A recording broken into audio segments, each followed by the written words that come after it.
It was at this forum in China during the African leaders photo op with Chinese first family of Xi Jinping and Peng Liyuan that Cameroonian President Paul Biya and the First Lady were spotted. After that, the president vanished from public life. His visibly frail face got so many of his country people to stir up rumors and raise concerns. He has since missed events he was supposed to attend, like the United Nations General Assembly in New York, as well as his absence from a summit in France, stoked speculations about his health. The president also last spoke at a tribute to the army that took part in the province landings 80 years ago, an event overshadowed by the Normandy landings 2 months earlier. Mesdames et messieurs, ladies and gentlemen, there would have been no Allied victory without the sacred alliance of volunteers, without the contribution of other peoples, without foreigners, without blacks and other infantrymen. This struggle was waged together to defend the universal values and ideals of peace and justice. The rumor mill went into overdrive after the president's absence at the October summit of French-speaking countries, La Francophonie, in north of Paris. Cameroon's ambassador in France insisted that Biya was in good health, and in Geneva, his habitual base when away from home. Other sources suggested it was because he needed to rest under medical supervision after a heavy diplomatic schedule in July and August. Biya is Africa's oldest head of state and the second longest serving, narrowly beaten to that record by President Teodoro Obiang Nguema of neighboring Equatorial Guinea. Biya, however, is a habitual non-attendee to many gatherings of African leaders.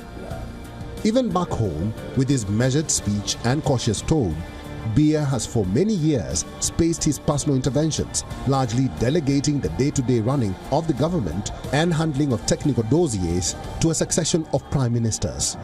Unexplained absences from public view have been nothing out of the ordinary for this most enigmatic of presidents. Rumors that he has died do surface from time to time, largely because of these unannounced disappearances.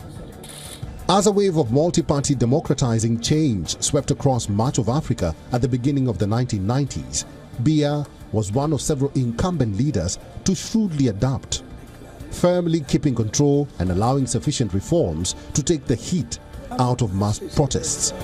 Some Cameroonians are, however, comfortable with Biya's restrained approach to leadership and his readiness to leave successive prime ministers to handle routine decisions. They see his role as more symbolic and distant, akin almost to a constitutional monarch. Support groups have also appeared to promote a passing of the torch to the president's eldest son, Frank Biya, a businessman.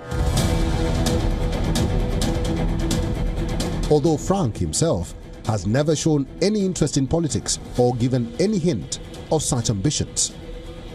But in today's Africa, where disenchantment with the political establishment runs deep, particularly among young urban populations, establishment attempts to secure the continuation of power can carry risks. Biya and his inner circle may feel confident of avoiding such scenarios, but that will require shrewd reading of popular sentiment, especially among young and the middle class in big cities such as Yaoundé and Douala. Cameroon is staring down a historic election, but one name is echoing in silence: President Paul Biya.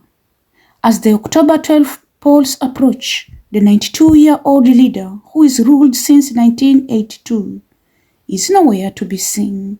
No campaign, no rallies, no word. The nation is asking, is the president still running the show, or has the curtain quietly closed on the Biya era? Shockwaves hit the political arena when Biya's own daughter, Brenda Biya, publicly pleaded with Cameroonians not to vote for her father. In a raw social media outburst, she revealed emotional scars, accusing her family of abuse and condemning the power structure surrounding Biya's rule. Her video ignited an online firestorm and stirred deeper questions. Is the president now a ghost office? This election feels like déjà vu, but with a twist. Biya, who has clung to power through every storm for over 4 decades, now appears to be ruling in absentia. Opposition voices are raising, but many key challenges have already been blocked from the race. The playing field looks more like a stage set, rigged, rehearsed, and repressive. Even more disturbing, public discussions about Biya's health is banned by the government in a country where free speech is already under siege. Talking about the president's well-being could land you in a serious trouble.